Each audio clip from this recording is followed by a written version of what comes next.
So with our Friday exit tickets to help us decide which students are going to be in our critical math intervention group on Friday afternoons, we use a program called Nearpod, and it is a free app that you can get on, I believe, any mobile device, or you can just get on a laptop, and it is internet-based also. So if you just have like a mobile lab or computers in your classroom, you can use it either way with your class. There is a little bit of legwork beforehand.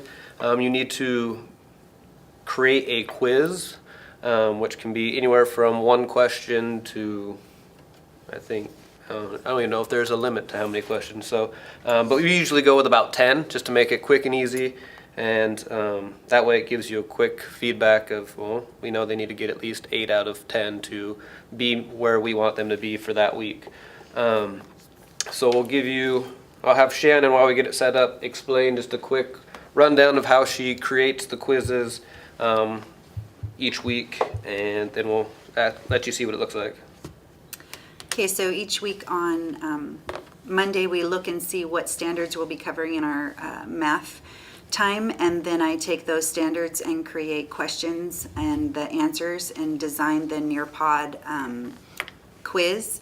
And then I send it out to my teammates so that they can use it in their own classrooms, so that each teacher gets their own copy of the Nearpod quiz.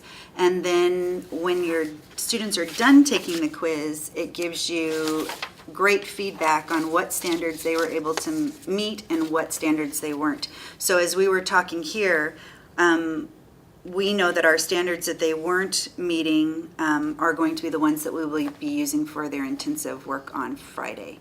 And then on Friday, we also give another Nearpod, and it just quiz just to make sure that the students that were at risk of not keeping up with their class, their needs were met, and then they start again the following week fresh with a lot of the support that we've given them on Friday, and they carry on. Some weeks, the same student will be there every week, but often enough, they just needed that one little piece that they were missing in the whole group, and it's great having Viva, our special ed teacher, in the room with me and supporting those students. So that's how we use our intensive time for them.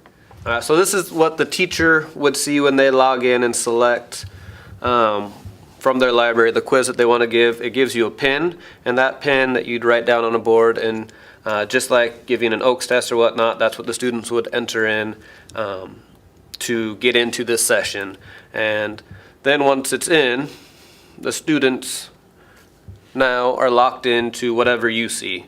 So they can't go forward or backwards, they can't skip ahead, skip anywhere around. It's totally up to the teacher. Now when I slide forward, it'll go to the next slide, and Alice will show me my student list. I only have one student in here right now, and on theirs it just says for them to sign in. So we'll have Wendy type in her name here, and she'll hit submit. And then again, she has to wait for me to move on in the presentation here. And it says Wendy now, so now I know that whatever is answered there, I can see exactly for Wendy. Go forward to the next piece, and now it's ask them, are you ready to take a quiz? They hit go, and we have 9 questions in this quiz, and question by question it'll show me her answer. It'll come up either green or red. Green obviously being correct, red being incorrect. So I can track visually right there where they're at, how many they're getting correct, incorrect, what problem they're missing, so I can go back and review that standard, that question. And then as a whole up here, it gives us our entire class, correct, incorrect, or just haven't answered yet. So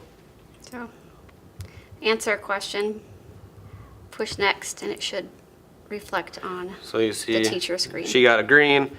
It changed it up here, percentage was, and over there, correct answer. Keep moving on.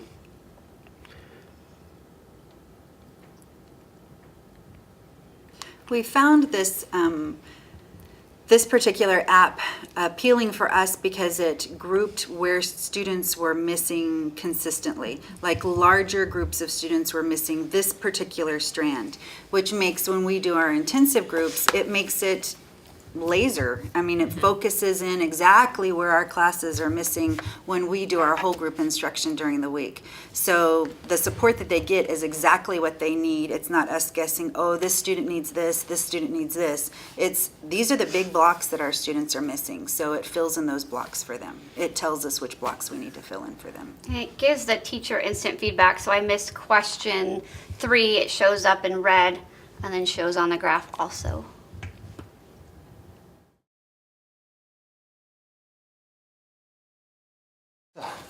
Today we are breaking down our Nearpod quiz that's going over this week's decimal and fraction math, and we will take the scores and decide who will be involved in our math intervention this Friday.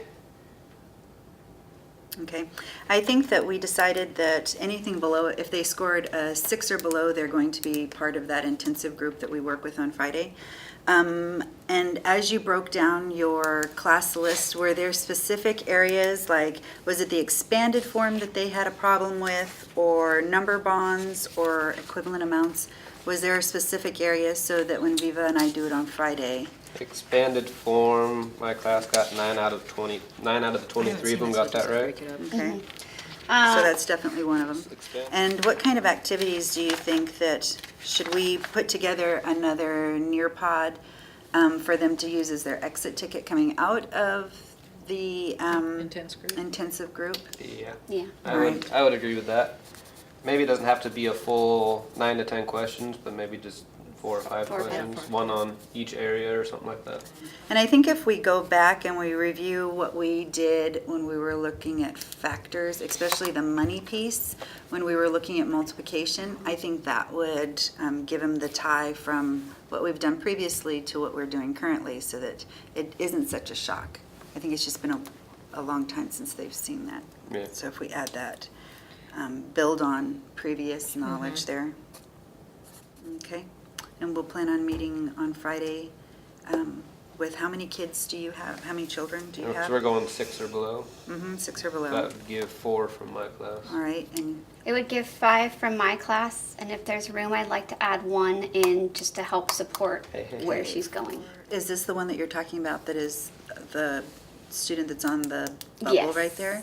Then why don't we go ahead and have her join that group and make it 10 each? And I think, because some of them, it's close, they were almost able to pass it, and I Two think they sixes, just need so- it broken down into smaller pieces where she might actually be one of those students that we really need to support. What did she score on it? She scored a 7, but some of her homework she's getting 2, Okay. and then in class she's really struggling. So I'd like to support her on what she is understanding, if we can do that.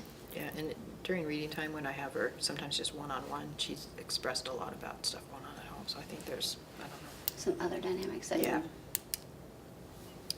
All right. Move on to reading? Move on to reading. Okay.